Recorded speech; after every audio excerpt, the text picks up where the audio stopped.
Hello guys, नमस्कार। मैं Priyanka, financial adviser. आज का टॉपिक मेरा है हाउ टू सेव मनी, पैसे को कैसे बचाएं। बहुत से लोग बहुत कमाते हैं पर सेविंग नहीं कर पाते हैं। उन्हें सेविंग करने की आदत नहीं होती है या फिर तरीके मालूम नहीं होते कैसे बचाएं। मतलब वो चाहते हैं बचाना पर बच नहीं पाता है। इसके लिए मैं आज आप लोगों को एक रूल बताऊंगी, एक टिप्स दूंगी जिसके थ्रू आप अपने पैसे को आराम से बचा सकते हैं, क्योंकि बचत करना बहुत ही ज़रूरी है।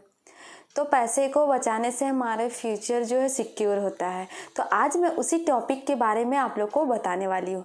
तो गाइस, ध्यान देकर सुने मेरी ये बातें, क्योंकि ये बहुत ही काम आने वाले हैं आपके लाइफ के हर स्टेज पे। चाहे आप स्टूडेंट हो, चाहे आप अभी अभी जॉब स्टार्ट किया हो, चाहे आप बहुत दिनों से जॉब कर रहे हो, या फिर आप रिटायर होने के कगार पे हो, या फिर रिटायर हो गए हो, बिजनेसमैन हो, कुछ भी हो, आपके लिए ये बहुत ही अच्छा है।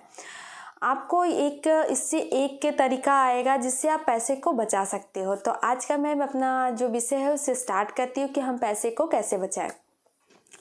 तो पैसे को बचाने के लिए मैं एक टिप्स दे रही हूँ, एक रूल बता रही हूँ जो है 50-20-30 का। जी हाँ दोस्तों, अगर आप 100 रुपये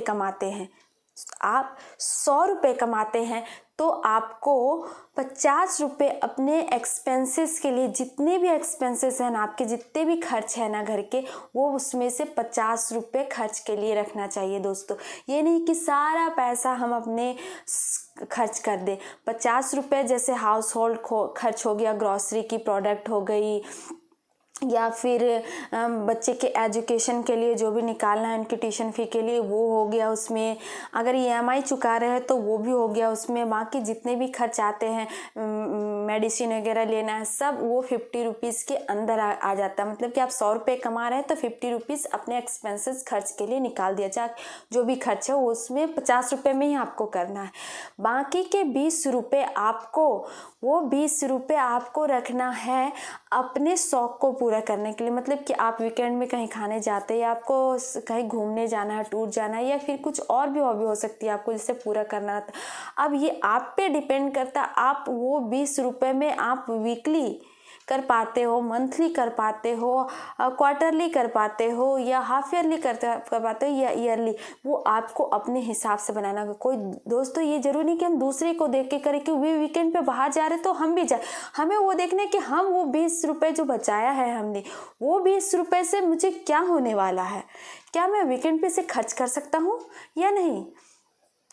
मुझे ये 20 रुपये मुझे साल में खर्च करना, महीने का मैं 20 रुपये जमा करूँगा तो साल में मुझे जाना है, तो मैं साल के लिए बचा के रखूँगा, और साल में एक ही बार कहीं अच्छे से जाएंगे हम लोग विद फैमिली। ऐसा कर सकते हैं, या फिर आप मंथली जा सकते हैं, जैसे भी आपकी इच्छा वैसे कर सकते हैं। अब रही बात 30 रुपये की, वो 30 रुपये आपको सेविंग में डालना। अब सेविंग में डालना तो पूरे 30 के 30 एक ही जगह सेविंग में डाल दे, नहीं, ऐसा नहीं कर सकते हैं। आपको उस 30 रुपये को भी सोच समझकर सेविंग में डालना है। उसका 10 रुपये आपको हाई रिस्क वाले जगह पे डालना है। जी हाँ दोस्तों, हाई रिस्क, जिसमें रिस्क हाई हो वहाँ भी पैसे डालना बहुत ही ज़रूरी है सेविंग के लिए। अब हाई रिस्क वाले कौन से हैं, कहाँ पे डालें, तो वो है शेयर मार्केट। आप 10 रुपये अपने हर महीने के शेयर मार्केट में डालो, जहाँ पे भी हाई रिस्क है वहाँ पे 10 रुपये डालो। उसके बाद है मीडियम रिस्क। जी हाँ दोस्तों, मीडियम रिस्क में भी आप 10 रुपये डालो, वो है म्यूचुअल फंड। और तीसरा है दोस्तों लो रिस्क, जहाँ पे लो रिस्क है, जैसे कि इंश्योरेंस, FD। अब इंश्योरेंस में भी डालना बहुत ज़रूरी है कि पता नहीं हमें कब क्या हो जाए, तो अपनी फैमिली की आगे की सोच के उस इंश्योरेंस में आप 10 रुपये सेव करो। आप उस 10 रुपये में से कुछ इंश्योरेंस में, कुछ FD में भी कर सकते हो। FD में इसलिए क्योंकि आपको पैसे निकालने हैं तो आप जब मन तब निकाल सकते हो उसमें, पर इंश्योरेंस और FD की बैलेंस बना के भी चलना ज़रूरी है। तो इस तरह से आप अपनी सेविंग करें और अपने फ्यूचर को ब्राइट करें। तो दोस्तों, अब मुझे लगता है कि अगर आपको मेरी ये बातें अच्छी लगी हो तो प्लीज़ मेरे चैनल को लाइक करें, सब्सक्राइब करें, और कमेंट करें, और शेयर भी करें। थैंक यू, धन्यवाद।